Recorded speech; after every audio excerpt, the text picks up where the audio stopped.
à Ousmane Tanor Dieng. Macky drague l'opposition. C'est le titre qui barre la une de Sud Quotidien. Le quotidien du groupe Sud Communication écrit: Idrissa Seck, mon aîné, Malick Gakou, mon frère. C'est d'un discours empreint de fraternité que le président de la République, Macky Sall, a utilisé hier, dimanche 23 février, lors de la cérémonie d'hommage à Ousmane Tanor Dieng, qu'il qualifie d'exemple de constance et de cohérence. Macky Sall appelle son opposition à dissoudre leurs contradictions dans l'unité autour de la grandeur de notre nation. Macky fait un clin d'œil à Idrissa Seck, titre l'As qui rapporte que la poignée de main entre les deux hommes a été l'image forte de la cérémonie d'hommage. Un geste fortement applaudi par la foule, souligne l'As. Et si le deal se confirmait, se demande Wa Grand Place, qui relève aussi le clin d'œil de Macky à son aîné Idi. Macky déclare dans Tribune: Idi et moi sommes témoins du respect et de la considération de Ousmane Tanor Dieng. Le Parti socialiste se souvient de Ousmane Tanor Dieng, hommage unanime à un républicain. Le Soleil titre Le Soleil qui cite Macky Sall: il nous a laissé une leçon de vie. Aminata Mbengue Ndiaye estime qu'il avait un sens élevé des valeurs républicaines et Idrissa Seck de conclure par Ousmane Tanor Dieng est une source d'inspiration intarissable. Tanor Dieng réunit Macky, Idi et Gakou, rapporte Les Échos. Vox Populi écrit que d'outre-tombe, Tanor réunit la classe politique. Classe politique qui n'a pas été du tout épargnée dans Sud Quotidien par Ngouda Mboup, qui clash les acteurs relativement au blocage, au dialogue politique. L'invité de l'émission Objection de la radio Sud FM. De l'avis de l'enseignant-chercheur, les acteurs politiques ne parviennent pas à se hisser au-dessus de la mêlée. Selon l'invité de Sen Radio de ce dimanche, s'il y a des questions restées en suspens, c'est parce que ces questions-là, nous ne les avons pas dépassées, nous ne les avons pas résolues. Il n'a pas manqué de convoquer le caractère imprécis du dialogue en cours. Affaire Petro-Tim, le doyen des juges clôture l'instruction. Titre Libération, qui ajoute que la balle est désormais dans le camp du parquet qui doit retourner au magistrat instructeur le dossier accompagné d'un réquisitoire définitif. L'affaire Petro-Tim nous sert de transition pour parler de Aliou Sall, le maire de Guédiawaye qui vend la mairie à Auchan à 1 milliard de francs CFA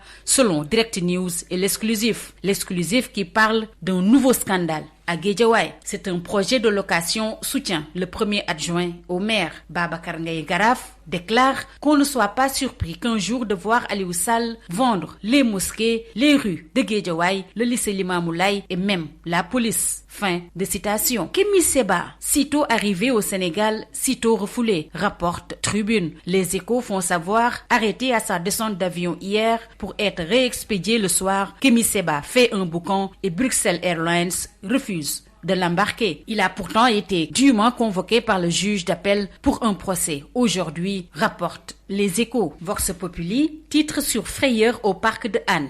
Un lion mort la main d'un homme. En sport, Stade le quotidien du sport nous parle de la Ligue 1 sénégalaise, renversant contre Guédiawaye FC, Teungueth FC, champion de la phase aller. Stade revient également sur les fortunes diverses avant la C1. Le Barça revigoré, le Real troué. Barça assure devant Naples et Real. Doute avant City. Terminons par Sunu Lamb. Bombardier crache ses vérités. L'État doit confier le CNG à un autre. Bombardier soutient toujours dans Sunu Lamb que la lutte traverse une crise énorme. Sunu Lamb fait savoir que Alioune Sarr, le président du CNG, va faire face à la presse ce matin. C'est tout. À vos journaux et très bonne lecture.